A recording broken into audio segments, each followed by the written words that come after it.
Subscribe to KC Trichy YouTube channel. Like, share and comment.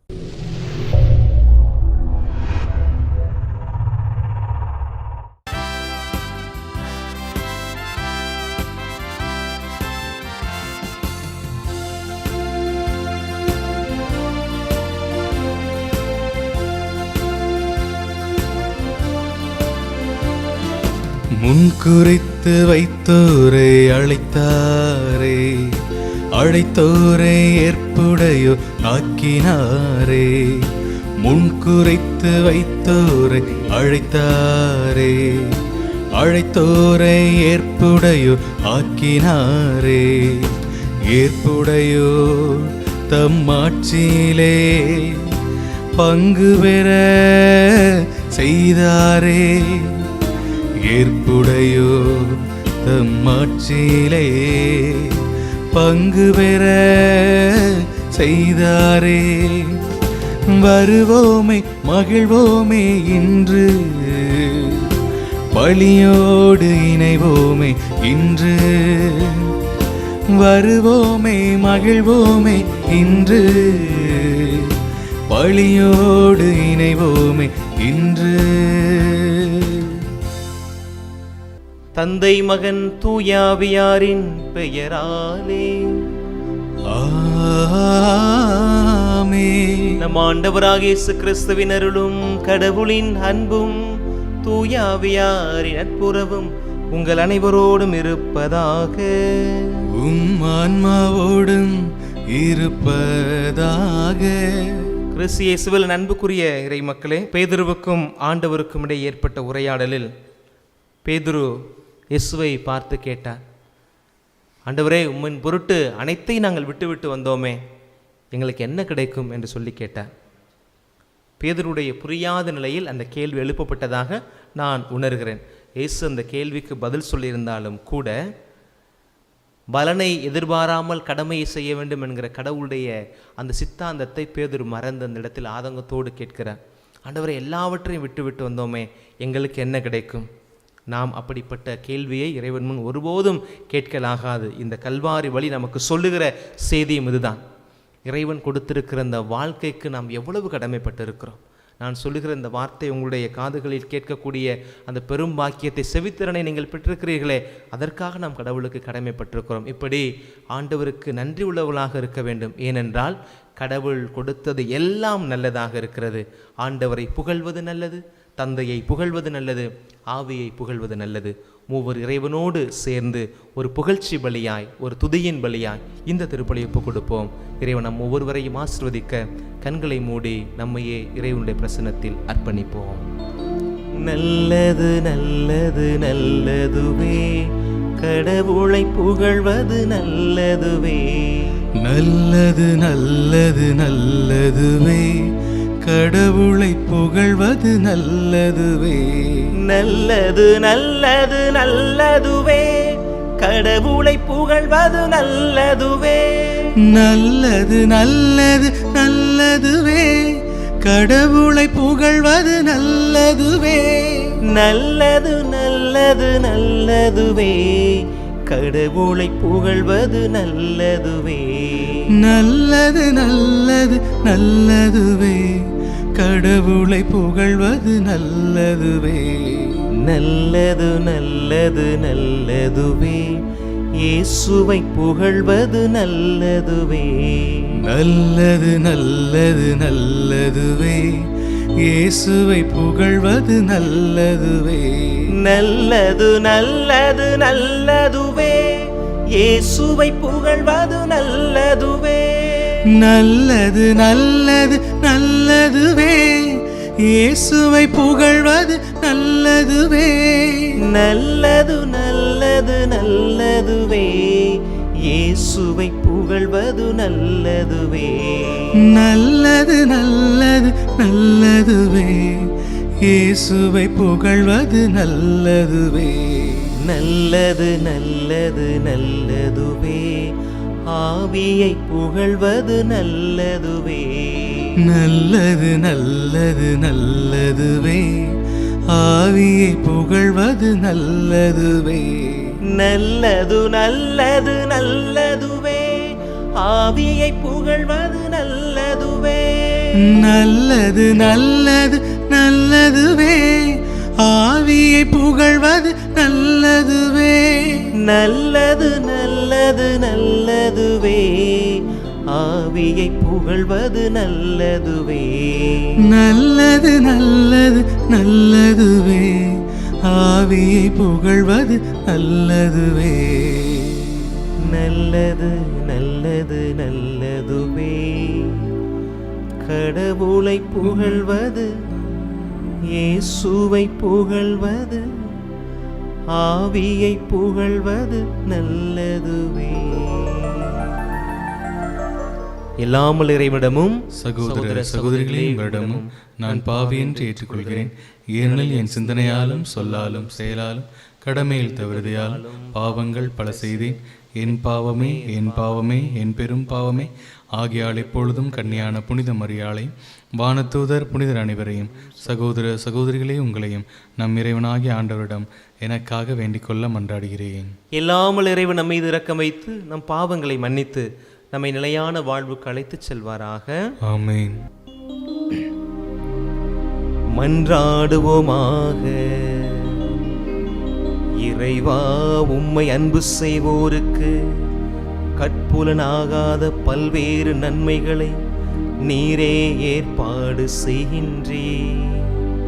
எங்கள் இதயங்களில் உமது அன்பின் நிறைவை பொழிவதால் நாங்கள் உம்மை அனைத்திலும் அனைத்திற்கு மேலாக அன்பு செய்து எல்லா வகை மனித எதிர்பார்ப்புகளையும் கடந்து உம் வாக்குறுதிகளை பெற்றுக்கொள்வோமாக.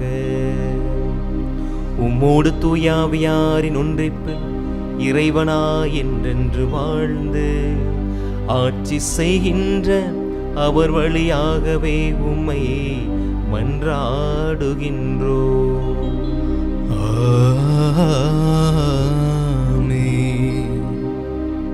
இறைவாக்கினர் எசேக்கியேல் நூலிலிருந்து வாசகம். அதிகாரம் 28, வசனங்கள் 1 முதல் 10 முடிய. அந்நாட்களில் ஆண்டவரின் வாக்கு எனக்கு அருளப்பட்டது.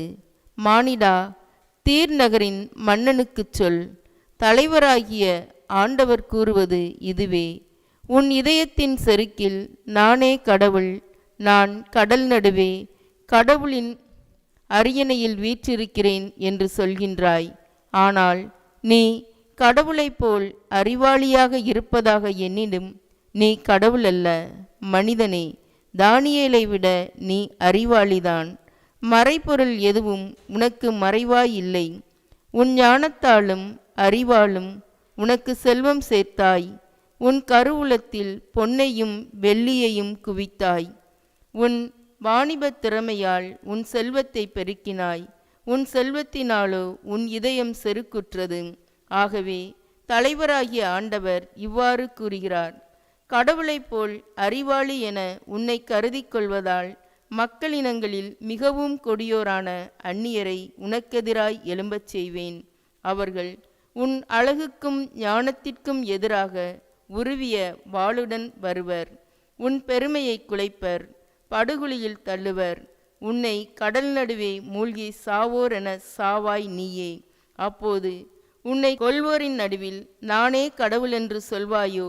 உன்னை குத்தி கிழிப்போரின் கையில் நீ கடவுளாக அல்ல, மனிதனாகவே இருப்பாய்.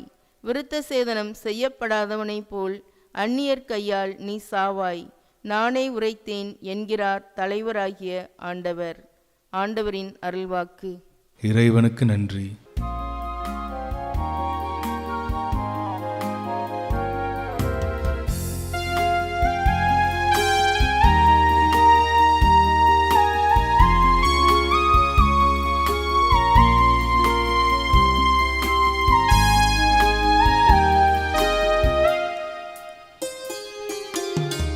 நீங்க மட்டும் இல்லேனா எங்கோ நான் சென்றிருப்பேன், எப்படியோ வாழ்ந்திருப்பேன், மண்ணுக்குள்ள போயிருப்பேன்.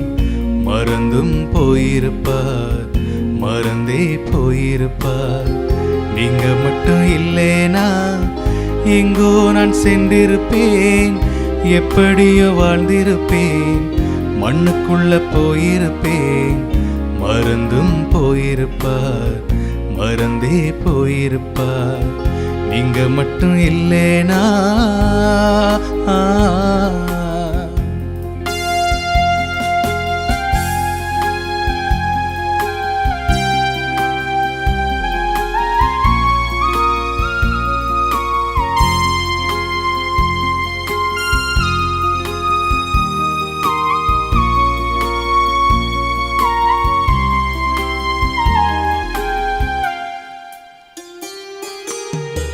எத்தனையோ கேள்விகள், ஏதேதோ ஏக்கங்கள், சொல்லவும் முடியல, சொல்லியட யாரும் இல்ல. எத்தனையோ கேள்விகள், ஏதேதோ ஏக்கங்கள், சொல்லவும் முடியல, சொல்லியட யாரும் இல்ல. எப்படி சொல்வேன் எல்லாவற்றை நீர் மாற்றினீ, நிம்மதி தந்து நித்தம் நடத்தி வாழ வைக்கின்றீர். எப்படி சொல்வேன் எல்லாவற்றையும் நீ மாற்றினீர், நிம்மதி தந்து நித்தம் நடத்தி வாழ வைக்கின்றீர். நீங்க மட்டும் இல்லேனா எங்கே நான் சென்றிருப்பேன், எப்படியோ வாழ்ந்திருப்பேன், மண்ணுக்குள்ள போயிருப்பேன். மறந்தும் போயிருப்பார், மறந்தே போயிருப்பார். நீங்க மட்டும் இல்லேனா எங்கோ நான் சென்றிருப்பேன், எப்படியோ வாழ்ந்திருப்பேன், மண்ணுக்குள்ள போயிருப்பேன். மறந்தும் போயிருப்பார், மறந்தே போயிருப்பார். நீங்க மட்டும் இல்லேனா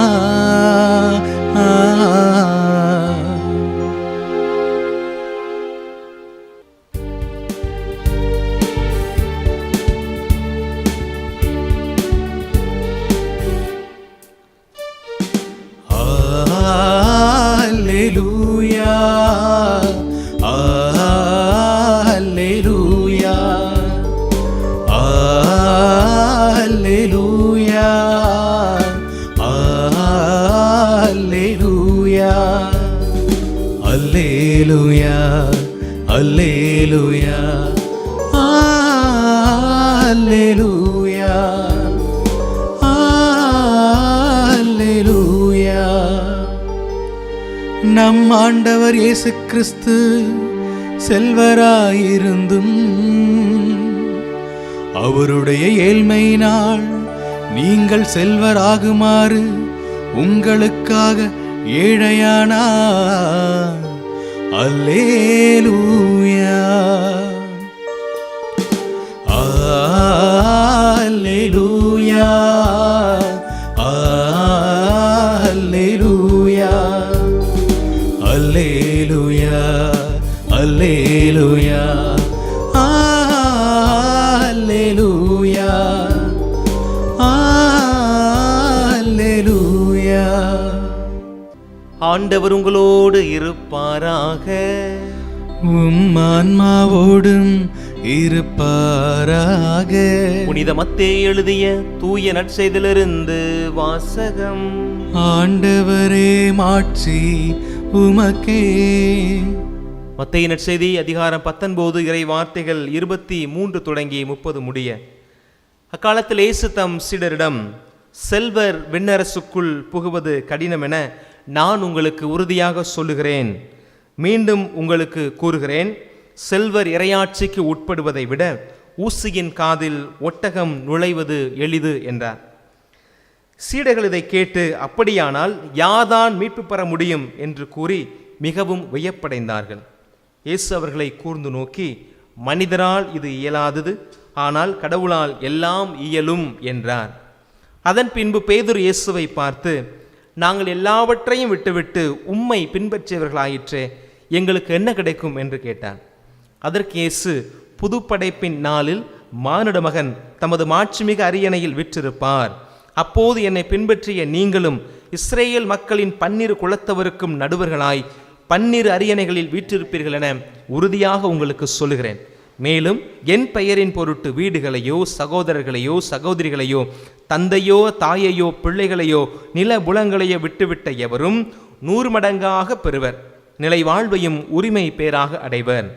ஆனால் முதன்மையானோர் பலர் கடைசியாவர், கடைசியானோர் பலர் முதன்மையாவர் என்று அவர்களிடம் கூறினார். ஆண்டவரின் அருள்வாக்கு. கிறிஸ்துவே உமக்கு புகழ். கிறிஸ்து இயேசுவில் என் அன்பிற்கும் பாசத்திற்கும் இணைய அன்பான இறை மக்களே, ஆண்டுடைய வார்த்தை இந்த நாளில் நாம் இணைந்து சிந்திக்க காத்திருக்கிறோம். பேதுருவுக்கும் இயேசுவுக்கும் இடையேயான அந்த உரையாடல், எசேக்கியேல் புத்தகத்தின் வழியாக ஆண்டவர் நமக்கு சொல்லவிருக்கிற செய்தி, இது ரெண்டையும் இணைத்து இந்த நாளில் நாம் சிந்திக்கலாம் என்று நினைக்கிறேன். பொது பார்வை அப்படின்ற வார்த்தை நம்ம அடிக்கடி கேட்போம். காமன் அண்டர்ஸ்டாண்டிங் அப்படின்னு ஒன்று பார்க்குறோம் இல்லையா. பொது பார்வை, ஒரு பொது புரிதல் அப்படின்றது எல்லாத்தையுமே இருக்கும். எதை வச்சுனா ஒரு குறிப்பிட்ட காரியத்துக்கு இவங்க இப்படித்தான் அப்படின்னு சொல்லி நம்ம பிராண்ட் பண்ணுறோம் இல்லையா, பிராண்டிங். அந்த பிராண்டிங்கை பற்றி இன்னைக்கு ஆண்டவர் கொஞ்சம் பேசுகிறாரு. அது பண்ணக்கூடாது அப்படின்றத இந்த நாளில் சொல்கிறார். என்ன அப்படின்னா, செல்வர்கள் விண்ணரசில் நுழைய முடியாது அப்படின்றது போலையும், ஏழைகளுக்குத்தான் இந்த விண்ணரசு சொந்தம் அப்படின்றது போலையும் இந்த வசனம் நமக்கு தென்படும். இயேசு தம் சீடரிடம், செல்வர் விண்ணரசில் புகுவது கடினம் என நான் உங்களுக்கு உறுதியாக சொல்கிறேன், மீண்டும் உங்களுக்கு கூறுகிறேன், செல்வர் இறையாட்சிக்கு உட்படுவதை விட ஊசியின் காதில் ஒட்டகம் நுழைவது எளிது என்றார். அப்படின்ற இந்த வார்த்தையை கேட்ட உடனே இந்த பணக்காரர்கள், செல்வம் படைத்தவர்கள், வசதி படைத்தவர்கள்லாம் விண்ணரசுக்கு சொந்தமற்றவர்கள் அப்படின்னு நாம் சொல்லிட முடியாது. ஏழையாக இருக்கிற எல்லாருக்குமே விண்ணரசு இனாமா கிடைக்கும் அப்படின்னு நாம் சொல்ல முடியாது. ஆண்டவர் சொல்கிற வார்த்தை என்ன? விண்ணரசு என்பது எல்லாருக்கும் சொந்தமானது, எல்லாருக்கும் சொந்தமானது. அதை தகுதியான விதத்தில் யார் தன்னை வைத்திருக்கிறார்களோ அவர்களுக்கு அது நிரந்தரமாய் அது கிடைக்கும். அதான் உண்மையான காரியம். இப்போ திருமுழுக்கு அப்படின்றது நம்ம எல்லாருக்குமே, கத்தோலிக்க திருச்சபை குடும்பத்தில், கத்தோலிக்க குடும்பத்தில் பிறக்கிற எல்லாருக்குமே திருமுழுக்கு கொடுக்கப்படுகிறது. அந்த திருமுழுக்கில் கிடைக்கிற ஆவியை தக்க வைப்பது என்பது நாம் வாழ்கிற வாழ்க்கையை பொறுத்தா இருக்கு. அதுபோல தான் விண்ணரசு அப்படின்றது கத்தோலிக்க திருச்சபையில் பிறக்கிற எல்லாருக்கும் இருக்குது. அதனுடைய நிலைப்பாட்டை, அதனுடைய பங்காளியாய் மாறுவது என்பது நம்முடைய வாழ்க்கையில் தான் இருக்குது அப்படின்றத நாம் புரிந்து கொள்ள வேண்டும். ஏன்னா ஆண்டவர் யாருக்குமே பாரபட்சம் இல்லாமல் தான் இந்த உலகத்தை படைச்சிருக்கிறாரு. விண்ணரசும் பாரபட்சம் இல்லாமல் எல்லாருக்கும் சொந்தமானதான். இப்போ ஆற்றுல தண்ணி போகுது, ஆற்று தண்ணி ஊருக்குள்ளே வருதுன்னா அந்த ஊரில் இருக்க எல்லாருக்கும் அது சொந்தம்தான். ஆனால் வெறுங்கையோடு போனால் நமக்கு என்ன கிடைக்கும்? குவளையோடு போகிறவனுக்கு குவளையில் தண்ணீர் கிடைக்கும், குடத்தில் கொண்டு போகிறவனுக்கு குடத்தில் தண்ணி கிடைக்கும், ஒரு பெரிய அண்டாவை தூக்கிட்டு போனால் அண்டாவில் தண்ணி கிடைக்கும். அதுபோல தான் இறையரசு என்பது அது வாட்டில் அது எல்லாருக்கும் பொதுவான ஒன்றாகத்தான் இருக்கிறது. நாம் எந்த நிலையில் அதை அணுகுகிறோம் அப்படின்றது தான் இருக்குது. இப்போ இந்த பொது பார்வையை நாம் கொஞ்சம் யோசிக்கணும் அப்படின்னு நான் நினைக்கிறேன். அப்போ ஏழைகளாக இருக்கிற எல்லாருக்குமே விண்ணரசு சொந்தமா அப்படின்னா இல்லை. ஏழைகளாக இருக்கிற எத்தனையோ பேர் இன்னைக்கு என்ன சொல்கிறது, தகுதியற்ற காரியங்களாக செய்கிறாங்க. எனக்கு நல்லது ஒரு அனுபவம் இருக்குது. நான் பங்கில் இருக்கும்போது ஒரு முறை சின்ன ஃபாதராக இருக்கும்போது பங்கு ஃபாதர் என்ன சொன்னார், இந்த கிறிஸ்மஸ் நேரம் வருது இல்லையா, அப்போ பங்கில் ஒரு முடிவு செஞ்சாங்க. ஊரில் இருக்கிற பங்கில் இருக்கிற பணக்காரர்கள், வசதி படைத்தவர்கள், நீங்கள் என்ன செய்யலாம் அப்படின்னா, இந்த வருடம் நம்ம பங்கில் இருக்கிற ஏழை எளிய பிள்ளைகளுக்கு உங்களால் முடிந்த உதவியை, குழந்தைங்களுக்கு ட்ரெஸ் எடுத்து கொடுக்கலாம், அல்லது குழந்தைகளுக்கு நோட்டு புத்தகம், குறிப்பாக ட்ரெஸ்ஸை பற்றி தான் சொன்னோம். இந்த வயசு எப்படின்னா முடிவெடுத்தோம் அப்படின்னா, நாங்கள் சொல்லிடுவோம் 10 வயசில் எத்தனை பேர், 12 வயசில் எத்தனை பேர், நாங்கள் லிஸ்ட் எடுத்து வச்சுட்டு இதுக்கு ஏற்றாறு போல் நீங்கள் ட்ரெஸ்ஸு வாங்கி கொடுங்க அப்படின்னு சொன்னோம். இப்போ இந்த லிஸ்ட் எடுத்ததுக்கு அப்புறம் நாங்கள் அந்த உடையை பிரித்து கொடுக்கறதுக்காண்டி ஒவ்வொரு அன்பியத்தில் ஆள் பிடிச்சோம். பெரிய ஆட்களை பிடிக்காமல் அங்கே இருக்கிற எல்லாம் கொஞ்சம் ஏழைபாளைகள் இருப்பாங்க இல்லையா, அவங்க அந்த அன்பியத்தில் அந்த பகுதியில் இருக்கிற ஏழை மக்கள் இருப்பாங்க இல்லையா, அவங்கள ஒருத்தரை தான் நம்ம எடுத்து, ஏமா இந்த மாதிரி பாருங்கள், இந்த வருஷம் இத்தனை உடைகள் வந்திருக்கிறது, இத்தனை மக்களுக்கு நம்ம கொடுக்கலாம், நீங்கள் உங்கள் பகுதியில் இருக்கிற கஷ்டப்படுற மக்களை பேர் எழுதி கொடுங்க அப்படின்னு சொல்லி நாங்கள் லிஸ்ட்டு கொடுத்தோம். அப்படின்னா அந்த அம்மா அவங்களே கஷ்டப்படுறவங்க தான், பார்த்துக்கோங்க. அவங்களுக்கு வேண்டப்பட்டவங்களா பேர் எழுதிட்டு வந்து கொடுக்குறது. அந்த வேண்டப்பட்டவங்கள விட ரொம்ப கஷ்டப்படுற மக்கள் இருப்பாங்க, அவங்களெல்லாம் லிஸ்ட்லேயே சேர்க்கறது இல்லையா. எனக்கு அவனை பிடிக்காது, அவளை பிடிக்காது, எங்கள் வீட்டுக்கு அந்த வீட்டுக்கு ஆகாது, அவங்களுக்கு எதுக்கு நான் கொடுக்கணும் அப்படின்னு சொல்லிட்டு இலவசமாக கிடைக்கிற ஒரு காரியத்தை அடுத்தவனுக்கு கிடைக்கக்கூடாதுன்னு நினைக்கிறான் பாருங்க. இப்படிப்பட்ட ஏழைகளின் உள்ளத்தோர் விண்ணரசுக்கு போக முடியுமா? அவர்களுக்கான கேள்விக்குறி அந்த இடத்துல ஆண்டவர் வைக்கிறார். அதனால் ஏழைகளின் உள்ளத்தோர் பேர் போட்டு அவங்க எல்லாரும் விண்ணரசுக்கு போக முடியாது. அதே போல் பணக்காரர்கள் விண்ணரசுக்கு நுழைய முடியாதுன்னு உறுதியாக உங்களுக்கு சொல்கிறேன் அப்படின்னா எல்லா பணக்காரர்களுக்கும் இல்லைங்க. எத்தனை வசதி படைத்த மக்கள், எவ்வளோ பேர் தெரியுமா, வழக்கை தருவது இடக்கைக்கு தெரியாமல் செய்யக்கூடியவங்க இருக்கத்தான் செய்கிறாங்க. எத்தனையோ வசதி படைத்த குடும்பங்களில் கணவனும் மனைவியும் சேர்ந்து ஒரு சில தர்ம காரியங்கள் செய்வாங்க. அதே நேரத்தில் கணவனுக்கு தெரியாமல் மனைவி ஒரு சில தர்ம காரியங்கள் செய்கிறாங்க. கணவனுக்கு தெரியாமல் மனைவி செய்கிற போல் மனைவிக்கு தெரியாமல் கணவர்களும் செய்யத்தான் செய்கிறாங்க. இது என்னுடைய பங்களிப்பு, என்னுடைய உழைப்பு, என்னுடைய சேமிப்பு, இது குடும்ப சேமிப்பு, இதுலேருந்து நான் ஏதாவது கொடுக்கணும் அப்படின்னு நினைக்கிற செல்வந்தர்களுக்கு எப்படி விண்ணரசு சொந்தம் இல்லாமல் போகும்? இன்றைக்கி நிறைய இடங்களில் பார்க்குறோம். நிறைய தியான இல்லங்கள் நடக்கிறதா இருக்கலாம், பங்கு காரியங்கள் நடக்கிறதா இருக்கலாம், பல கட்டுமானப்படிகள் நடக்கிறதா இருக்கலாம். எத்தனையோ பணக்காரர்கள் மனமுவந்து எந்ததொரு பிரதிபலனும் எதிர்பாராமல் கொடுக்கறதுல தான் இந்த காரியங்கள்லாம் நடந்துகிட்டு இருக்கிறது. அந்த அடிப்படையில் நான் என்ன சொல்ல வருகிறேன் அப்படின்னு சொன்னால், விண்ணரசு என்பது ஏழைகளுக்கு மட்டும் அப்படின்னு சொல்ல முடியாது, அது பணக்காரர்களுக்கு இல்லை அப்படின்னு நாம் தீர்க்கமாக சொல்ல முடியாது. அப்போது இப்போ யாருக்கு விண்ணரசு சொந்தம் அப்படின்னா, ஏழைகளின்பால் அக்கறை கொண்டிருக்கிறவர்களுக்கு விண்ணரசு சொந்தம். இறைவனுடைய வார்த்தையை காதில் கேட்டு உள்ளத்தில் இருத்தி செயல்படுத்துகிறவர்களுக்கு இறையரசு சொந்தமாக கிடைக்கும் அப்படின்றத என்னால் சொல்ல முடியும். அப்போது செல்வம் வைத்திருக்கிறவர்கள் எல்லாரும் செல்வந்தர்கள் அல்ல. நீங்கள் அதை நல்லா மனசில் வச்சுக்கோங்க. பணம் வைத்திருக்கிறவர்கள் எல்லாரும் பணக்காரர்கள் அல்ல, செல்வம் வைத்திருக்கிற எல்லாரும் செல்வர்கள் அல்ல. இல்லாதவர்களோடு பகிர்ந்து கொள்பவர்கள் தான் உண்மையான செல்வந்தர்கள். அப்போ நீங்கள் நினச்சிக்கோங்க, ஒருவேளை நீங்கள் சமூகத்தில் உங்களை ஒரு பணக்காரர்கள் 4 பேர் சொல்கிற மாதிரி நீங்கள் இருக்கிறீங்க அப்படின்னா, நான் சொல்கிற இந்த கூற்றுக்குள்ளே நீங்கள் வரீங்களான்னு பார்த்துக்கோங்க. செல்வம் வைத்திருப்பவர்கள் செல்வர்கள் அல்ல, இல்லாதவர்களோடு பகிர்ந்து கொள்ளக்கூடியவர்கள் தான் செல்வர்கள். இதில் ஏழைகள், எத்தனையோ ஏழைகள்லாம் இருக்காங்க. அவங்களுக்கே அன்றாட உணவுக்கு அவ்வளோ சிரமப்படுவாங்க. பட் ஆனால் அவங்களுக்கு அந்த டுவர்ட்ஸ் அந்த புவர் அப்படின்றதும் ஏழைகளை பார்த்து இறங்கக்கூடிய மனசு இருக்கும். அதே பெரிய பெரிய பணக்காரர்கள்லாம் இருப்பாங்க.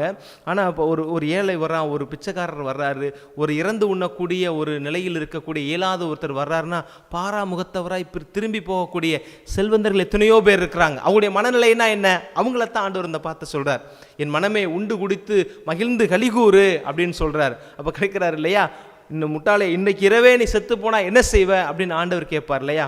அந்த செல்வந்தர்களை பற்றி தான் சொல்லப்படுகிறது. இன்றைக்கு முதல் வாசகத்தில் செல்வ செருக்கு எப்படி ஒரு மனுஷனை ஆட்கொள்கிறது, அது கடவுளுடைய பார்வையில் எவ்வளவு தூரம் அருவருக்கத்தக்க செயல் அப்படின்றதையும் ஆண்டவர் நமக்கு சொல்லுகிறார். என்ன சொல்றாரு? நானே கடவுள். எசேக்கியேல் புத்தகம் இன்றைக்கு வாசிக்கப்பட்ட முதல் வாசகம். தலைவராகிய ஆண்டவர் கூறுவது இதுவே, உன் இதயத்தின் செருக்கில் நானே கடவுள், நான் கடல் நடுவே கடவுளின் அரியணையில் வீற்றிருக்கிறேன் என்று சொல்லுகிறாய். செல்வ செருக்கின் அடிப்படையில் சொல்லுகிறாய். ஆனால் நீ கடவுளைப் போல அறிவாளியாக இருப்பதால் நீ கடவுள் அல்ல. நீ நான் நினைச்சுக்கிற கடவுளைப் போல அறிவாளியாக இருப்பதாக எண்ணிக்கொள்வதால் நீ கடவுள் அல்ல. மனிதனே, தானியலை விட நீ அறிவாளிதான், உண்மையை ஒத்துக்கொள்கிறேன். மறைநூல் எதுவும் உனக்கு மறைவா இல்லை, ஒத்துக்கொள்கிறேன். உன் ஞானத்தாலும் அறிவாலும் உமக்கு செல்வம் சேர்த்தாய், ஒற்றுக்கொள்கிறேன், ஏத்துக்கிறேன், எல்லாமே சேர்த்தாய். உன் கருவூலத்தில் பொன்னையும் வெள்ளியையும் குவித்தாய், ஒத்துக்கொள்கிறார் ஆண்டவர். உன் வாணிப திறமையால் உன்னுடைய பிஸ்னஸ் ட்ரிக்கை பயன்படுத்தி, உன்னுடைய வாய்ஜாலத்தை பயன்படுத்தி நீ என்ன செய்கிறார்? உன் செல்வத்தை பெருக்கினாய். உன் செல்வத்தினாலோ உன் இதயம் செருக்குற்றது. பிரியமான மக்களே, செல்வத்தை சேர்க்க வேண்டாம் என்று ஆண்டவர் சொல்லவில்லை.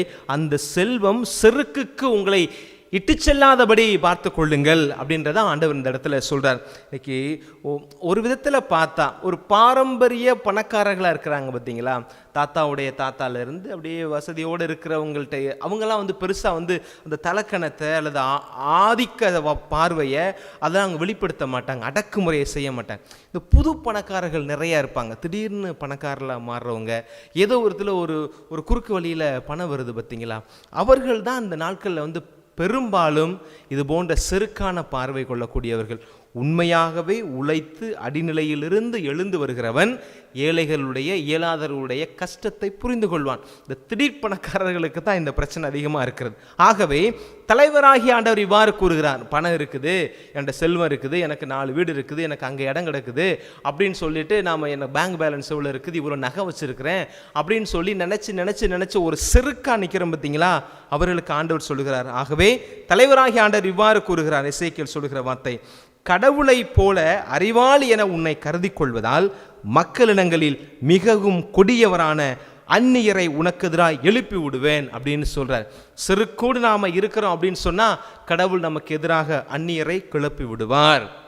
என்னோட வசதி வாய்ப்பு இருக்கிறது என்று சொல்லி இல்லாதவர்களை நாம் தரக்குறைவாக இழிவாக பார்க்கிறோம் நடத்துகிறோம் அப்படின்னு சொன்னால் கடவுள் நமக்கு எதிராக படையை திரட்டி விடுவார். அவர்கள் உன் அழகுக்கும் ஞானத்திற்கும் எதிராக உருவிய வாளோடு வருவர், உன் பெருமையை குலைத்து போடுவர் அப்படின்னு ஆண்டவர் இந்த இடத்துல சொல்றாரு. ஆக அப்போ நம்ம யோசிச்சு பார்க்கணும். அப்போது செல்வம் வருகிற பொழுது அந்த செல்வம் என்னுடைய கட்டுப்பாட்டுக்குள்ளே இருக்கணுமே ஒழிய அதனுடைய கட்டுப்பாட்டுக்குள்ளே நாம் வந்துடக்கூடாது, போயிடக்கூடாது அப்படின்றதான் ஆண்டவர் இந்த இடத்துல நமக்கு தெளிவாக சொல்கிறார். குறிப்பாக நம்மிடம் இருக்கும் செல்வத்தால் மட்டுமே இருக்கிற எல்லா காரியங்களுமே என்னால் மட்டும்தான் வந்துச்சு அப்படின்னு நினைக்கிற அந்த இடத்துல தாங்க தலைக்கணை வரும். இன்னைக்கு பங்குகளில் இருந்த நாட்களையும் சரி, இன்றைக்கி நம்ம கேசியில் வந்த பிறகு எத்தனையோ மக்களை நாம் பார்க்குறோம். அவர்களோடு அலைபேசியில் பேசுகிற பொழுதுலாம் அவங்க ஸ்டார்ட் பண்ணும் போதே இப்படி தான் நம்ம பேசும்போது சொல்லுவாங்க, ஃபாதர் இன்றைக்கி நான் நல்ல நிலைமையில் இருக்கிறேன், எல்லாமே ஆண்டவர் கொடுத்தது, இன்றைக்கி 4 பேருக்கு உதவி செய்யக்கூடிய நிலையில் இருக்கிறேன், 4 பேர் பார்க்கக்கூடிய அளவில் இருக்கிறேன், எல்லாம் என் ஆண்டவர் கொடுத்தது, எல்லாம் எங்கள் அப்பா கொடுத்தது அப்படின்னு சொல்லிட்டு கடவுளை ரொம்ப முறை சொல்லி ரொம்ப உரிமையாக தலைவர் கொடுத்தது, எங்கள் அப்பா தான் எனக்கு எல்லாமே அப்படின்னு சொல்லி கடவுளை முன்னிறுத்துகிற பிள்ளைகளுக்கு தலைக்கணை எப்போதுமே வராதுங்க. அது எவ்வளவு தான் போனால் தலைக்கு மேலே செல்வம் போனாலும் சரி, காருக்கு மேலே காரு, வீட்டுக்கு மேலே வீடு வாங்கினாலும் அந்த தலைக்கணை வராது. ஏன் அப்படின்னா இதெல்லாம் தாங்கி நிற்கிறது யாரு? எங்கள் அப்பா ஆண்டவர் தான் என்னை தாங்கி நிற்கிறாரு, இவர் தான் என்னை தூக்கி விட்டுருக்காரு அப்படின்ற ஒரு மனநிலை வருகிற பொழுது ஒரு பயமும் எப்போது மனசுலேயே இருக்கும். என்ன, இந்த வீடு, இந்த இடம், இந்த வச்சிருக்க செல்வம், இது பேரு புகழ் எல்லாமே ஏசப்பா கொடுத்தது. அவர் ஒருவேளை கையை உருகிட்டார்னா கடகடன்னு எல்லாமே சரிஞ்சு போயிடும். கட்டடம் எவ்வளோ பெருசாக இருந்தாலும் 10 மாடி 15 மாடி கட்டடமாக இருந்தாலும் பேஸ்மெண்ட் தான் ரொம்ப ரொம்ப முக்கியம். அந்த கிரவுண்ட் ஃப்ளோரில் பிரச்சனை இருந்துச்சுன்னா எதுக்குமே நிற்காது. ஆண்டவர் தாங்க கிரவுண்ட் ஃப்ளோர் மாதிரி, அவர் கொடுத்தாரு, அவர் தான் கொடுத்தாரு என்கிட்ட இருக்கிறது எல்லாம் அவர் வழியாக தான் வந்துச்சு, அவர் என் மூலமாக தான் இதெல்லாம் நான் கொண்டு சேர்க்கிறாருன்னு நினைக்கிறமே ஒழிய இது என்னால் வந்துச்சு நினைக்கிற பொழுது தாங்க இந்த தலக்கணை வருது. கடவுளையே மட்டம் தட்டக்கூடிய எத்தனை கோயில்களில் பணக்காரர்கள் வசதி படைச்சவங்க பங்கு சாமியார்களுக்கு பிரச்சனையாக இருக்காங்க தெரியுமா? ஏய் திருவிழாவா நான் நடத்துவேன், 50 காசு நான் செய்வேன். ஃபாதர் என்ன சொல்லுவார், திருவிழான்றது எல்லாத்தையும் வாங்கி செய்கிறதுங்க, நீங்கள் மாத்திரம் செய்யக்கூடாது, ஏன் நான் கொடுத்தா வாங்க மாட்டியா அப்படின்னு சொல்கிறது. இந்த இடத்துல கெபி கட்டுறேன், நான் காசு தரேன், இந்த இடத்துல கெபி கட்டுங்க அப்படின்னு சொல்லி ஒரு சில பணக்காரர்கள் ஃபாதர்ஸ் மிரட்ட செய்கிறாங்க. பங்குகளை நடக்க செய்யுது, நான் வாங்கி கொடுப்பேன், நான் மொத்தம் தான் வாங்கி கொடுப்பேன் அப்படிலாம் சொல்கிறதுனா எதுக்கு? நான் மட்டும்னா இதுக்கப்புறம் இந்த ஊர் இந்த இடம் என் பேரை சொல்லணும் அப்படின்னு நினைக்கிறேன் பார்த்தீங்களா? அவங்களுக்கெல்லாம் ஆண்டவர் சொல்கிற செய்தி என்ன இருக்குது? உன் ஞானத்தை கொண்டிருக்கிறாயா, உன் பெருமையை நான் குலைத்து போடுவேன், படிகுழியில் உன்னை தள்ளி விடுவேன் அப்படின்னு சொல்கிறார். கடல் நடுவே மூழ்கி சாவரன நீ செத்து போவாய் அப்படின்னு ஆண்டவர் சொல்கிறார். அப்போது இந்த வார்த்தைகள்லாம் நாம் நினச்சி பார்க்கணும். அப்போது என்னிடம் இருக்கிற பணத்தை வச்சு நான் ஒரு மமதையாக நான் நினைக்கிறேன் அப்படின்னா ஆண்டவர் அதெல்லாம் அருவருக்கிறார் அப்படின்றத இந்த நாளில் நாம் நினைத்து கொள்ள வேண்டும். அதே நேரத்தில் ஆண்டவர் இன்னைக்கு பேதுருவோடு ஒரு உரையாடலை மேற்கொள்கிறார். என்ன உரையாடல்? பேதுரு இயேசுவை பார்த்து கேட்குறார், ஆண்டவரே நீங்கள் ஏழைகள் தான், நீங்கள் விண்ணரசக்குரியவர்கள், ஊசியின் காதில் ஒட்டகம் நுழைய முடியாதது போல அப்படிலாம் நீங்கள் உருவகப்படுத்தி சொல்கிறீங்களே, நாங்கள் எல்லாத்தையும் விட்டுட்டு தான் வந்திருக்கிறோம், we lost everything, எல்லாத்தையும் விட்டுட்டு தான் வந்திருக்கோம், எங்களுக்கு என்ன கிடைக்கும் அப்படின்னு சொல்லி கேட்குறாங்க. மக்களே, பொருட்களை விட்டு வந்துட்டோம், செல்வத்தை விட்டு வந்துட்டோம், உறவுகளை விட்டு வந்துட்டோம். ஆனால் உறவுகளிலிருந்து விட்டு வந்துட்டோம் என்கிற மனநிலை இன்னும் விடாமல் இருக்கிறோம். இது கொஞ்சம் புரிஞ்சுக்கிறதுக்கு நீங்கள் கொஞ்சம் ஆழமாக யோசிச்சு பாருங்களேன். வீடு வாசல் ஒரு குருவானது என்னை எடுத்துக்கோங்க, நான் குருவாயிட்டேன், எனக்கு வீடு சொத்து பத்து எல்லாத்தையும் நான் விட்டுட்டு வந்துட்டேன், என் உறவுகளையெல்லாம் நான் விட்டுட்டு வந்துட்டேன், என்னுடைய ஆசைகள்லாம் நான் விட்டுட்டு வந்துட்டேன் அப்படின்னா விட்டுட்டு வந்திருக்கிறேன், ஆழ்தன்மையில் விட்டுட்டு வந்திருக்கிறேன், ஆனால் மனசளவில் விட்டுட்டு வந்திருக்கிறோமா? அதைத்தான் அந்த இடத்துல ஆண்டவர் நமக்கு சொல்கிறார். பேதுரு சொல்கிறார், நாங்கள் எல்லாவற்றையும் விட்டு உம்மை பின்பற்றியவளாயிற்றே, எங்களுக்கு என்ன கிடைக்கும் அப்படின்னு சொல்லி கேட்கிறாரு. பற்றற்ற வாழ்க்கை வாழ்கிறவர்கள் கடவுளை பற்றி கொள்ள முடியும், அது உண்மை. ஆனால் பேதுருடைய இந்த கேள்விக்கு ஆண்டவர் என்ன சொல்கிறாரு? அருமையான ஒரு பதில் சொல்கிறார். இந்த உலகத்தில் வாழ்கிற பொழுது ஆண்டவரின் பொருட்டு, இயேசு ஆண்டவரின் பொருட்டு, என் பொருட்டு நீங்கள் எவற்றையெல்லாம் இழக்கிறீர்களோ அவற்றை அனைத்தையும் நீங்கள் பன்மடங்காக பெற்றுக்கொள்வீர்கள் அப்படின்ற வார்த்தையை நமக்கு சொல்கிறார். அது எத்தனை மடங்காக? 100 மடங்காக பெறுவீர்கள், அதையும் கடந்த நிலை வாழ்வையும் நீங்கள் பெறுவீர்கள் அப்படின்னு சொல்கிறார். பிரியமான மக்களே, இது நாம் மனசில் வைத்துக்கொள்ள வேண்டும். பேதுரு கேட்குற கேள்விக்கு இயேசு பதில் சொல்லியிருக்கிறாரு. ஆனால் என்ன கேட்டால், நானாக இருந்தால் கொஞ்சம் காட்டமாக தான் சொல்லியிருப்பேன். எல்லாவற்றையும் விட்டு விட்டு பின்பற்றியவளாயிற்று, எங்களுக்கு என்ன கிடைக்கும் அப்படின்னு கேட்குறார்.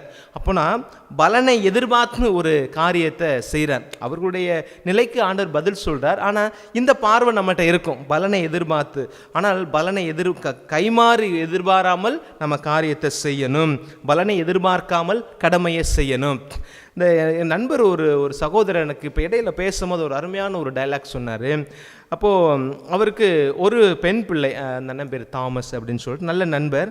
அவர்கிட்ட நான் பேசும்போது சொன்னேன்னா, ஒரு குழந்தை தான் வச்சுருக்கிறீங்க, கூட ஒரு குழந்தை எடுத்துக்கலாமே அப்படின்னு நான் சொன்னேன். குழந்தை பெரிய பிள்ளையாயிட்டா, ஒரு 3வது வகுப்பு படிக்கக்கூடிய பிள்ளை, நீங்கள் இன்னொரு குழந்தை எடுத்துக்கூடாது, குழந்தையா துணையாக இருப்பாங்களே அப்படின்னு சொல்லிட்டு. இது எல்லாட்டையும் சொல்ல முடியாது, நம்மக்கிட்ட இருக்க அந்த நெருக்கத்தில் அந்த அன்னுண்ணியம் இருக்கிறதுனால ஏன்னாச்சு அப்படின்னு சொல்லி நான் பேசினேன். அப்போ சொன்னார், யதார்த்தமான பதில், ஆனால் நீங்கள் ஒரு பிள்ளை தான் வச்சுருக்கிறீங்க, நாளைக்கு இந்த பிள்ளை உங்களை பார்த்துக்கல அப்படின்னு சொன்னால் அட்லீஸ்ட் 2வது குழந்தை இருந்தால் அதுவாவது உங்களை பார்த்துக்கிறேன்ல, அதனால் நீங்கள் ஒரு சாய்ஸ் வச்சுக்கிறது நல்லது தானே, அதுகளுக்கு நல்லது, அது உங்களுக்கு நல்லது அப்படின்னு நான் சொன்னேன். ஒரு சில ஈவெண்ட் நான் சொன்னேன், எனக்கு என்னென்னமோ நடக்குது, நாளைக்கு விபத்துக்கள் நடக்குது, அது நம்ம வீட்டில் நடக்காதுன்னு சொல்ல முடியாது, ஏதாவது ஒன்று விபரீதம் அப்படின்னா ஒன்றுக்கு ஒன்று இருக்குங்கல்லண்ணே, அந்த மாதிரி யோசிக்கலாமே அப்படின்னு சொன்னேன். அப்போ சொன்னார், எதுக்கு பிரதர் நம்ம அப்படி எதிர்பார்க்கணும், எதுக்கு ப்ரூட்டை எதிர்பார்க்கணும், அது நமக்கு செய்யும்னு. என்னுடைய கடமை, என் வழியாக கடவுள் இந்த உலகத்துக்கு ஒரு குழந்தையை கொடுத்துருக்கிறாரு, அதை வளர்க்கணும், அதை படிக்க வைக்கணும், நல்ல வாழ்க்கையை கொடுக்கணும், முடிஞ்சளவு அந்த பிள்ளைய மாறலாக அறநெறி வாழ்க்கையில் வாழ சொல்லணும், அவ்வளோதான். அது எனக்கு செய்யும் அப்படின்ற எதிர்பார்ப்பு எனக்கு சுத்தமாக இல்லை ப்ரூட்டோ, நான் அதை எதிர்பார்க்கவும் மாட்டேன் அப்படின்னு சொன்னார். ரொம்ப ப்ராக்டிக்கலான பதில். நீங்கள் யோசிச்சு பாருங்களேன், கடவுள் எனக்கு ஒரு குழந்தைய கொடுத்துருக்காரு, அதை நல்லபடியாக வளர்க்கணும், நல்ல கல்வியை கொடுக்கணும், அறநெறிய சொல்லிக் கொடுக்கணும், அதை சொல்லிக் கொடுத்ததுனால, அதை நான் படிக்க வச்சதுனால, அதுக்கு நான் சொத்து பத்தை நான் சேர்த்து வச்சதுனால அது என்னை பார்க்கணும்னு நான் எதிர்பார்க்கவே மாட்டேன் அப்படின்னார். ப்ராக்டிக்கலான பதிலுங்க. இது எனக்கு ரொம்ப பிடிச்சமான ஒரு பதிலும் கூட. நான் பின்னாடி யோசிச்சு பார்த்தேன், நான் என்ன சொன்னது சரிதானே, நம்ம எதுக்கு எதிர்பார்ப்போடு ஒரு காரியத்தை செய்கிற போதாங்க அது எவ்வளோ செஞ்சாலும் கிடைக்காத போது ஏமாற்றமாக வருது. இந்த இடத்துல ஆண்டவர் அதைத்தான் சொல்வதாக நான் பார்க்கிறேன். பேதுரு அவ்வளோ நேரத்தில் ஒரு ஏமாற்றத்தோடு தான் உட்காந்துருக்குறாங்க, அந்த சீடர்கள் எல்லாரும் உட்காந்துருக்குறாங்க. பிரதிநிதியாக தான் பேதுரு பேசுகிறார். எல்லாத்தையும் விட்டுட்டு வந்துட்டோமே, எங்களுக்கு என்ன கிடைக்கும் அப்படின்னா, அப்போ எல்லாத்தையும் விட்டுட்டு வந்தது தான் அவங்களுக்கு பெருசாக தெரியுதே ஒழிய இயேசுவோடு இருந்த நாட்கள் அவர்களுக்கு பெருசாக தெரியல. இருந்தாலும் ஆண்டவர் சொல்கிறார், எல்லாத்தையும் எனக்காண்டி நீங்கள் விட்டுட்டு வந்திருக்கீங்களா, உங்களுக்கு 100 மடங்கு கிடைக்கும்யா. இங்கே இருக்கிறது எல்லாமே மண்ணோடு தொடர்புடையது. எதெல்லாம்? சகோதரர்கள், சகோதரிகள், வீடுகள், நிலபுலங்கள், தாய், புல்ல, இது எல்லாம் இந்த மண்ணோடு தொடர்புடையது. நீங்கள் என்னை நம்பி வந்துட்டீங்க இல்லையா, எனக்காக எல்லாத்தையும் விட்டுட்டு வந்துட்டீங்க இல்லையா, உங்களுக்கு நிலைவாழ்வு கிடைக்கும் அப்படின்னு சொல்லிட்டு, முதன்மையானோர் பலர் கடைசியானோர் பலர் முதலாவர் அப்படின்னு சொல்லப்பட்டிருக்கிறது. அன்பு இறைமக்களே, இன்றைக்கி 3 கோணங்களில் கடவுளுடைய வார்த்தையை நம்ம சிந்திச்சிருக்கிறோம். செல்வர் அப்படின்றதுக்கும் அந்த செல்வத்தை நம்ம எப்படி பார்க்கணும், இன்றைக்கி செல்வர்கள் நாம் எப்படி பார்க்குறோம், அது ஒரு பார்வையாக பார்க்குற பொழுது, இதையெல்லாம் விட்டுட்டு வந்திருக்கிற பேதுரு கேட்ட கேள்விக்கு நாம் எப்படி புரிஞ்சுக்கிறோம்னா, பலனை எதிர்பாராமல் நாம் நம்முடைய கடமையை செய்யணும். இந்த பலனை எதிர்பாராமல் கடமையை செய்கிறோம் அப்படின்னா கடவுள் நமக்கு நிறைவான ஆசீர்வாதத்தை, நிலைவாழ்வை தருவார். இன்றைக்கி நான் கோயிலுக்கு வந்தேன், ஜெபம் பண்ணேன், ஜெபமாலை பண்ணேன், அந்த காரியம் பண்ணேன், இந்த காரியம் பண்ணேன், ஆண்டவர் உங்களுக்காக இவ்வளோ செஞ்சுருக்கிறேனே அப்படின்னு சொல்லிட்டு நம்ம கடவுள்கிட்ட போய் முறையிடுகிறோம் இல்லையா, அப்போ ஏன் எனக்கு இது கிடைக்கல அப்படின்னு கேட்குறோம்னா, நீங்கள் கோயிலுக்கு போனது, நீங்கள் ஜெபமாலை சொன்னது, நீங்கள் தர்மகாரியம் பண்ணது, நீங்கள் இரவு ஜெபம் பண்ணது, நீங்கள் நற்கருணை ஆராதனைக்கு போனது, நீங்கள் மாதாட்டியில் உட்காந்து பூசை பார்த்தது, கேசியில் ஒவ்வொரு நாள் மாசு பார்த்து நீங்கள் பிரசங்கம் கேட்டது, இது எல்லாமே, இது கேட்டால் ஆண்டவர் ஏதாவது நம்ம கொடுப்பான்னு நினச்சா நம்ம கேட்குறது, அப்படி செய்யக்கூடாது. அப்படி செய்கிறதுனால தான் நமக்கு ஏமாற்றம் வருகிறது. இது கடவுளோடு நாம் இணைந்திருப்பதற்காக நாம் எடுக்கிற முயற்சிகள், நாம் எடுக்கிற முன்னெடுப்புகள், அதன் பொருட்டு ஆண்டவர் அவர் எப்போது தர வேண்டும் என்று நினைக்கிறாரோ அந்த நேரத்தில் நமக்கு கட்டாயம் தருவார். இன்னைக்கு வாசிக்கப்பட்ட முதல் வாசகம் இந்த செல்வருக்குரிய மனநிலையோடு இருக்கிறவர்களுக்கு, இது செல்வருக்கானதல்ல, நல்லா புரிஞ்சுக்கணும். அந்த செல்வருக்குரிய மனநிலையோடு செயல்படுகிறவர்களுக்கு தான் அந்த பேரழிவு, அந்த அழிவுக்குரிய காரியங்களை, கேடான காரியங்களை சொல்றாரு. செல்வராய் இருந்தும் இருக்கிற செல்வத்தில் பற்றற்று இல்லாதவரோடு பகிர்ந்து கொள்வதற்கு கட்டாயம் விண்ணரசு அவர்களுக்கும் சொந்தம் அப்படின்ற ஒரு ஆழமான செய்தியை சொல்லி, முதன்மையாக இருக்கிற பலரை கடைசியாக்குபவரும் ஆண்டவரே, கடைசியாக இருக்கிறவரை முதன்மையாக்குபவரும் ஆண்டவரே என்கிற உணர்வோடு தொடர்ந்து நாம் இந்த திருப்பலியில் பங்கெடுப்போம். இறைவன் நம் எல்லோரையும் ஆசீர்வதிக்கட்டும். ஆமென். பொன்னும் பொருளும் இல்லை என்னிடத்தில் ஒன்றுமில்லை உன்னிடத்தில் என்னை கொடுத்தே. பொன்னும் பொருளும் இல்லை என்னிடத்தில் ஒன்றுமில்லை உன்னிடத்தில் என்னை கொடுத்தே. சொந்தம் பந்தமும் இல்ல நீயே என சொல்லி வந்தே எந்தையுமென் தாயும் நீ என்றோ. நீயே என்னை ஆளும் மன்னவனென்றோ. பொன்னும் பொருளும் இல்லை என்னிடத்தில் ஒன்றுமில்லை உன்னிடத்தில் என்னை கொடுத்தே. சொந்தம் பந்தமும் இல்ல நீயே என சொல்லி வந்தே எந்தையுமென் தாயும் நீ என்றோ. நீயே என்னை ஆளும் மன்னவனென்றோ. பொன்னும் பொருளும் இல்லை என்னிடத்தில் ஒன்றுமில்லை உன்னிடத்தில் என்னை கொடுத்தே. என் அன்பு சகோதரமே, நாம் எல்லோருமாக சேர்ந்து இணைந்து ஒப்பு கொடுக்கும் இந்த தியாக கல்வாரி பலி எல்லாம் இறைவனுக்கு ஏற்றதாகும்படி ஜெபியுங்கள். ஆண்டவர் தம் திருப்பேரின் புகழ்ச்சிக்காகவும் மாட்சிக்காகவும் நமது நன்மைக்காகவும் புனித திருஅவை அனைத்து நலனுக்காகவும் உமது கையின்றி பலி ஏற்றுக்கொள்வாராக. ஆண்டவரே, மாட்சிமிக்க மாற்றங்களை ஏற்படுத்தும் எங்கள் காணிக்கைகளை ஏற்றருளும். அதனால் நீ தந்தவற்றையே உமக்கு ஒப்பு கொடுத்து உம்மையே நாங்கள் பெற்றுக்கொள்ள தகுதி பெற செய்வீராக. எங்கள் ஆண்டவராகிய கிறிஸ்து வழியாகவே உம்மை மன்றாடுகின்றோ.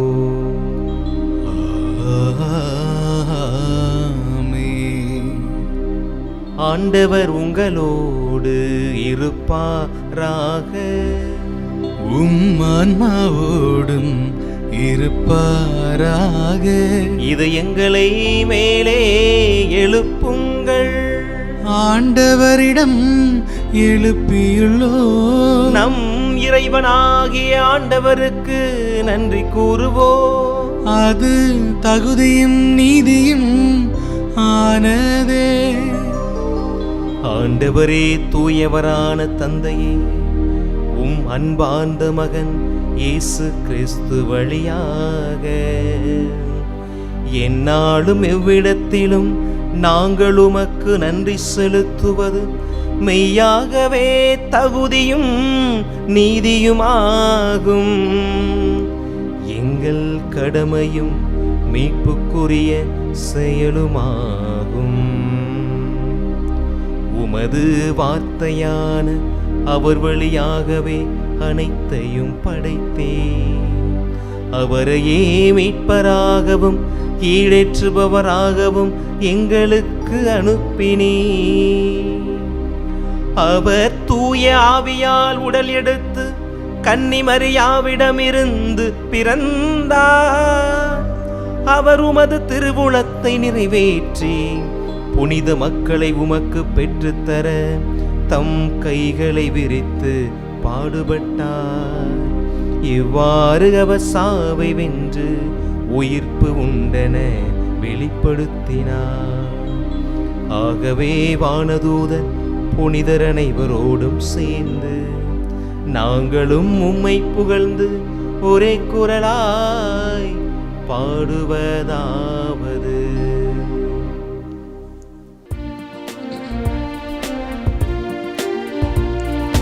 தூயவர் தூயவர் தூயவர் வான் படைகளின் கடவுளாம் ஆண்டவர்.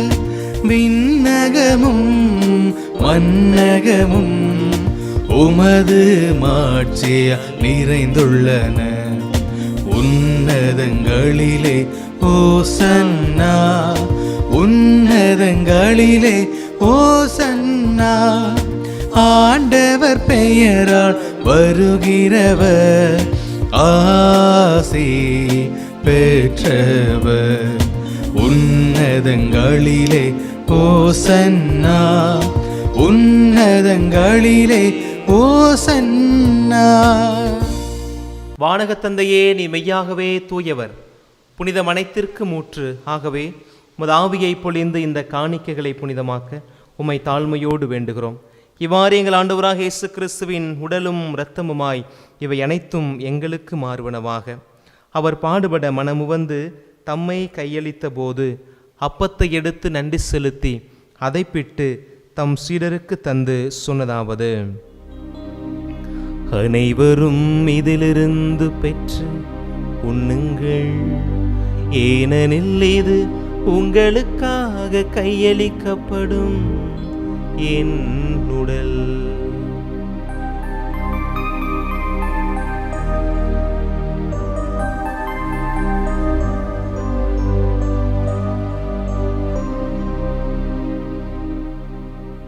அவனுமே இரவு விருந்தை அருந்திய பின் ரசம் நிறைந்த கிண்ணத்தை கரமேந்தி தம் சீடர்களுக்கு தந்து நம் ஆண்டவர் இயேசு கிறிஸ்து சொன்னதாவது: அனைவரும் இதிலிருந்து பெற்று பருகுங்கள், ஏனெனில் இது புதிய நிலையான உடன்படிக்கைக்குரிய இரத்தத்தின் கிண்ணம்.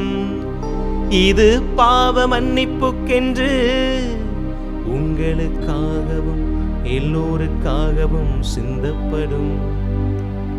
இதை என் நினைவாக செய்யுங்கள்.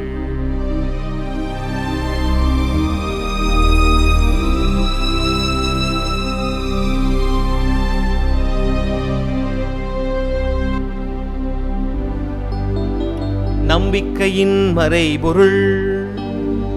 ஆண்டவரே, நீ வருமளவும் உமது இறப்பினை அறிக்கையிடுகின்றோ, உமது உயிர்ப்பினையும் எடுத்துரைக்கின்றோ. ஆகவே ஆண்டவரே, நாங்கள் கிறிஸ்துவ இறப்பினையும் உயிர்ப்பினையும் நினைவு கூர்ந்து வாழ்வு தரும் அப்பத்தையும் மீட்பு தரும் கிண்ணத்தையும் உமக்கு ஒப்புக் கொடுக்கிறோம். உமது திருமுனின்று ஊழியம் புரிய தகுந்தவர்கள் நீர் எங்களை ஏற்றுக்கொண்டீர். எனவே நாங்கள் உமக்கு நன்றி செலுத்துகிறோம். மேலும் கிறிஸ்துவின் உடலிலும் இரத்தத்திலும் பங்கு கொள்ளும் எங்களை தூய ஆவியானவர் தாமே ஒன்று சேர்க்க வேண்டும் என்று உம்மை தாழ்மையோடு மன்றாடுகிறோம். இறைவா, உலகெங்கும் பரவி இருக்கும் உமது திருகவையை நினைவு கூர்ந்தருளும். எங்கள் திருத்தந்தை பிரான்சிஸ், எங்கள் மறைமாவட்ட ஆயர் மேது ஆரோக்கியராஜ், எல்லா திருநிலையினராகிய அனைவரோடும் உமது திருகவை அன்பில் நிறைவு பெறச் செய்தருளும். உயிர்த்தலும் எதிர்நோக்கோடு துயில் கொள்ளும் எங்கள் சகோதர சகோதரிகளையும், குறிப்பாக இந்த நாள் பலியில் நாங்கள் நினைவு கூர்ந்து ஜெபிக்கின்ற ஆன்மாக்களையும் ஒளிமிக்க உமது திருமுனேற்றுக் கொள்ளும். ஆண்டவரே, இந்த நாள் பலியில் திருப்பலி கருத்துக்களை கொடுத்து வேண்டி நிற்கிறோம் திருச்சமூகத்தினுடைய எளிமையான உண்மையான மன்றாட்டுக்களுக்கு நீர்தாமை செவிசாய்க்க வேண்டுமா ஜெபிக்கிறோம். பிறந்த நாள் காணக்கூடிய பிள்ளைகளை ஆசீர்வதியும். திருமண நாள் மற்றும் பல்வேறு தேவைகளை குறித்து நன்றியோடு உமக்கு முன்பாக நிற்கிற பிள்ளைகளை நீர்தாமை கண்ணோக்க வேண்டுமா ஜெபிக்கிறோம். கடவுளின் கன்னித்தாயான புனிதமிக்க மரியாள், அவருடைய கணவரான புனித யோசேப்பு, புனித திருத்தூதர்கள், இந்த உலகில் உமக்கு உகந்தவராயிருந்த அனைவரோடும் நாங்களும் நிலையான வாழ்வில் தோழமை கொண்டு உம் திருமகன் இயேசு கிறிஸ்து வழியாக உம்மை புகழ்ந்தேத்தி வரமருள தாழ்மையோடு வேண்டுகிறோம்.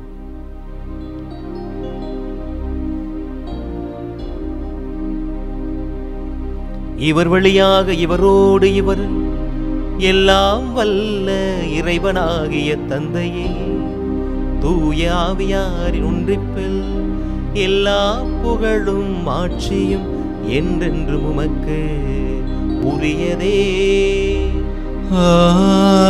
ஆமென், ஆமென், ஆமென்.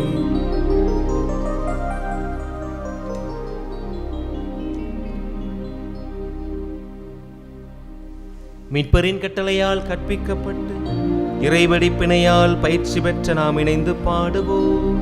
விண்ணுலகில் இருக்கிற எங்கள் தந்தையே, உமது பெயர் தூயது என போற்ற பெருக, உமது ஆட்சி வருக, உமது திருவுள்ளம் விண்ணுலகில் நிறைவேறுவது போல மண்ணுலகிலும் நிறைவேறுக. எங்கள் அன்றாட உணவை இன்று எங்களுக்கு தாரும். எங்களுக்கு எதிராக குற்றம் செய்வோரை நாங்கள் மன்னிப்பது போல எங்கள் குற்றங்களை மன்னியும். எங்களை சோதனைக்கு உட்படுத்தாதேயும். தீமையிலிருந்து எங்களை விடுவித்தருளும். ஆண்டவரே, தீமை அனைத்திலும் இருந்தும் எங்களை விடுவித்து எங்கள் வாழ்நாளில் அமைதியை கனிவோடு அருள உம்மை மன்றாடுகின்றோம். உமது இரக்கத்தின் உதவியால் நாங்கள் பாவத்திலிருந்து எப்போதும் விடுதலை பெற்று யாதொரு கலக்கமுமின்றி நலமாயிருப்போமாக. நாங்கள் நம்பியிருக்கும் பேரின்பத்துக்காகவும் எம் மீட்பராம் கிறிஸ்துவின் வருகைக்காகவும் காத்திருக்கின்றோம். ஏனெனில் ஆட்சியும் வல்லமையும் மாட்சியும் என்றென்றும் உமதே. ஆண்டவராகிய இயேசு கிறிஸ்துவை, அமைதியை உங்களுக்கு விட்டு செல்கிறேன், என் அமைதியை உங்களுக்கே தருகிறேன் என்று உம் திருத்தூதர்களுக்கு சொன்னீரேன். எங்கள் பாவங்கள் பலவீனங்களை பாராமல் உம் மீது நாங்கள் கொண்டிருக்கிற நம்பிக்கை மட்டும் கண்ணோக்கி எங்களுக்கு அமைதியையும் ஒற்றுமையும் தந்திட திருவுளம் கொள்வீராக. என்றென்று வாழ்ந்து ஆட்சி செய்கின்றவர் நீரே. ஆமென்.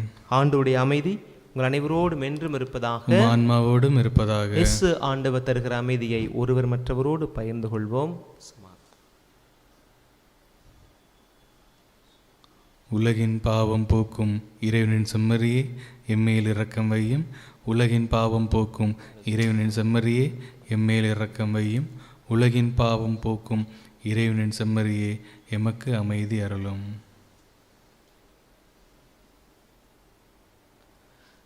இதோ இறைவனின் செம்மறி, இவரை உலகின் பாவங்களை போக்குகிறவர். இந்த ஆண்டோடைய விருந்து கலைக்கப்பட்ட நாம் எல்லோரும் பேறு பெற்றோர். ஆண்டவரே, நீர் என் இல்லத்தில் எழுந்தருள நான் தகுதியற்றவன், ஆனால் ஒரு வார்த்தை மட்டும் சொல்லிடலும், என் ஆன்மா நலமடையும். ஆசை திருவிருந்துக்கான மன்றாட்டு. ஆண்டவரே, நீர் என் இல்லத்தில் எழுந்தருள நான் தகுதியற்றவன், ஆனால் ஒரு வார்த்தை மட்டும் சொல்லியருளும் என்று நூற்றுவர் தலைவன் ஜெபித்தது போல நாங்களும் இப்போது உம் திருப்பாதம் பணிந்து வேண்டுகிறோம். இனிய இயேசுவே, நாங்கள் தகுதியற்றவர்களாய் இருந்தாலும் எங்கள் தகுதியின்மையை பாராமல் நீர் எங்கள் உள்ளங்களில் எழுந்து வாரும். உம் அன்பிலும் அருளிலும் நாங்கள் நிலைத்திருக்க எம்முள் எழுந்து வாரும். உம் பிள்ளைகளாக, உயிருள்ள உண்மை சாட்சிகளாக, உமது நற்செய்தின்படி வாழ்பவர்களாக எங்களை உருமாற்ற வாரும். தந்தையின் திருவுளப்படி வாழ்ந்திட எங்களுக்கு துணை புரிந்திட வாரும். நன்மை செய்வதில் ஆர்வமுள்ளவர்களாய், தீமைகள் அனைத்திலிருந்தும் விடுதலை பெற்றவர்களாய் வாழவும் எங்களை வழிநடத்த வாரும். எல்லா நலன்களும் வளங்களும் எங்களை நிரப்ப வாரும். ஆமேன். ஆண்டவர் இயேசுவில் அன்புக்குரியவர்களே, தான் செல்வராயிருந்தும் நாம் செல்வராகும் பொருட்டு தம்மை ஏழையாக்கிய ஆண்டவர் இந்த நற்கருணையின் வாயிலாக நம்மை தேற்றி இருக்கிறார். ஆழமான இறைவார்த்தையின் மூலமாய் நம்மை தொட்டு இருக்கிறார். நாம் வைத்திருக்கிற செல்வத்தால் நமக்கு ஒரு பலனும் அல்ல, அது பிறரோடு பகிரப்படுகிற பொழுது அது செல்வம் இரட்டிப்பாகும் என்கிற செய்தியை ஆண்டவர் நமக்கு சொன்னார். ஆனால் பலனை எதிர்பாராமல் கடமையை செய்யக்கூடிய ஒரு கண்ணியமான ஒரு வாழ்க்கை முறையை கத்தோலிக்க திருச்சபை இன்றைக்கு நம்மிடம் இன்றைய வாசகத்தின் மூலமாக எதிர்பார்த்திருக்கிறது. கடமையை செய்கிற பொழுது பலனை எதிர்பார்க்காமல் இருக்கிற பிள்ளைகள் ஒலிவ மரம் போல செழித்து வளர்வார்கள். அவர்கள் ஆண்டவருடைய பீடத்தில் நடப்பட்ட மரம் போல என்றென்றைக்கும் நிலைத்து நிற்பார்கள் என்பதை உணர்ந்தவர்களாக இது இந்த பாடல் வழியாய் ஆண்டவருடைய பிரசன்னத்தை உணர்வோம்.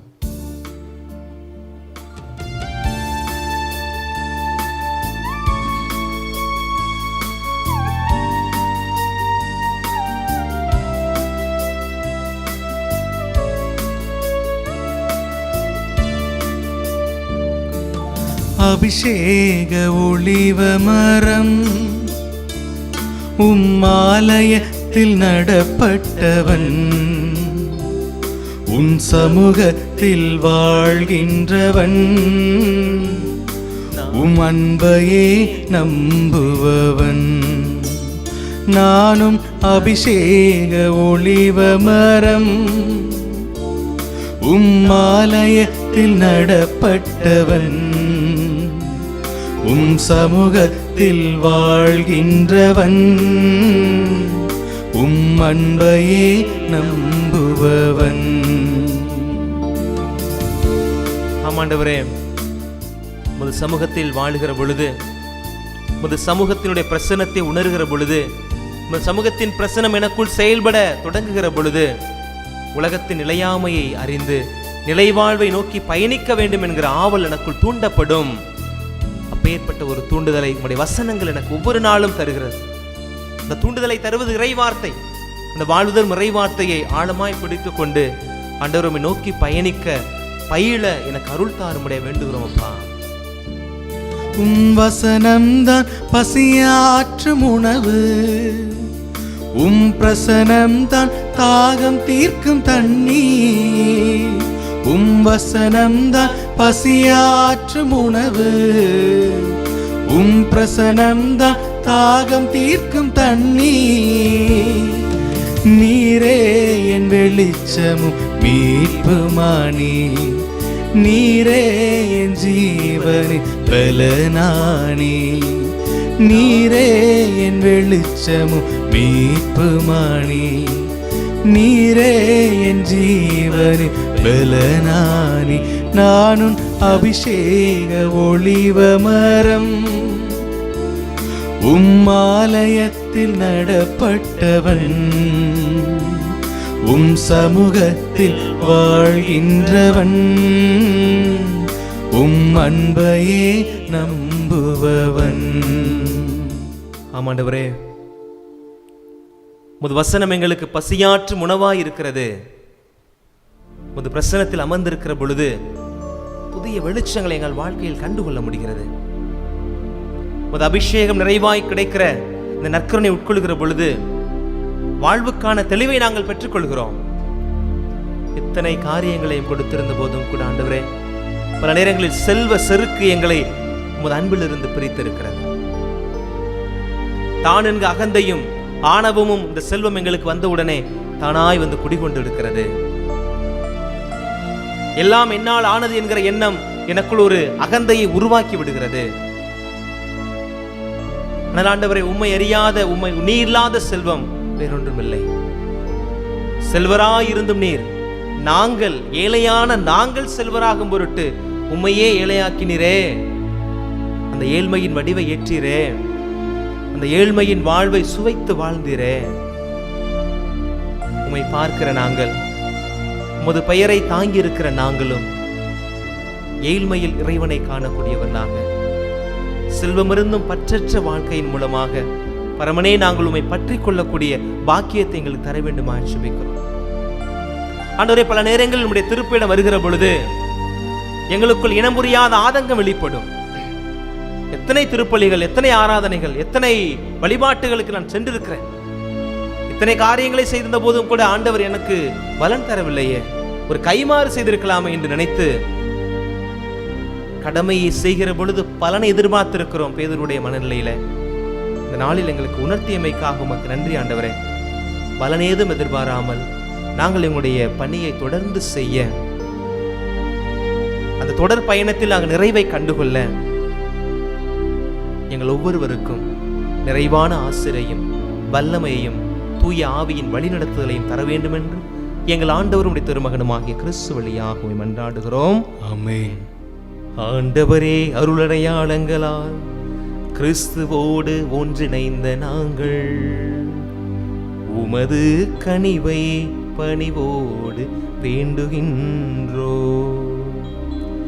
அதனால் நாங்கள் கிறிஸ்துவில் ஒன்றிணைந்து விண்ணகத்தில் அவரோடு தோழமை கொள்ள நீரே எம்மை தகுதி பெற செய்வீராக. என்றென்று வாழ்ந்து ஆட்சி செய்கின்ற உம்மை மன்றாடுகின்றோ.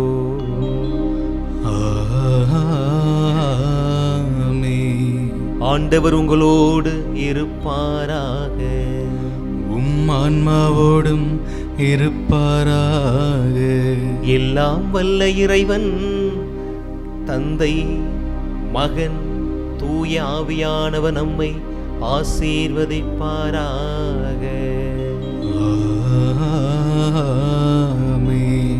ஆண்டவரின் அன்பிலும் அன்னையின் பரிந்துரையிலும் வாழ சென்று வாருங்கள், வாழ்வின் பலி தொடர்கின்றது. இறைவனுக்கு நன்றி.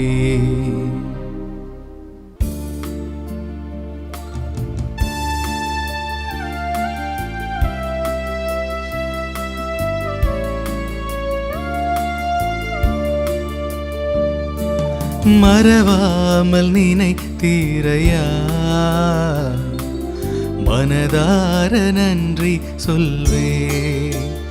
என்னை மறவாமல் நினைத்தீரையா, மனதார நன்றி சொல்வே.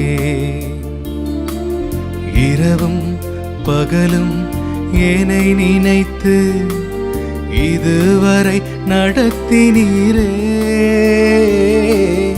இரவும் பகலும் என்னை நினைத்து இதுவரை நடத்தினீரே. நன்றி நன்றி ஐயா, கோடி கோடி நன்றி ஐயா. நன்றி நன்றி ஐயா, கோடி கோடி நன்றி ஐயா. மறவாமல் நினைத்தீரையா, மனதார நன்றி சொல்வே.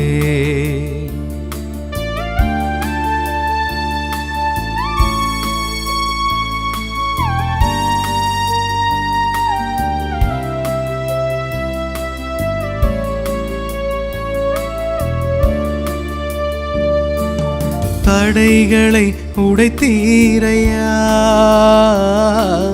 தள்ளாட விடவில்லையே. தடைகளை உடைத்தீரையா, தள்ளாட விடவில்லையே. சோர்ந்து போன நேரமெல்லாம் தூக்கி என்னை சுமந்து வாக்கு தந்து தேற்றினீரே. சோர்ந்து போன நேரமெல்லாம் தூக்கி என்னை சுமந்து வாக்கு தந்து தேற்றினீரே.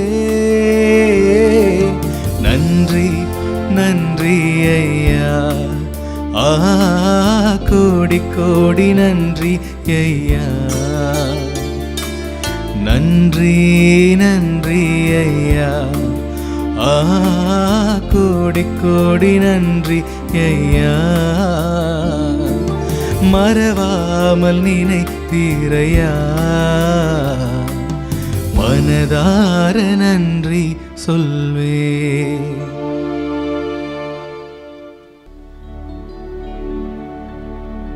நிலையான புகழுக்குரிய தூய்மை மிகு நற்கருணைக்கு எல்லா காலமும் ஆராதனையும் புகழும் மாட்சியும் உண்டாக கடவது. தந்தை மகன் தூயாவின் பெயராலே ஆமென். Subscribe to KC Trichy YouTube channel. Like, share and comment.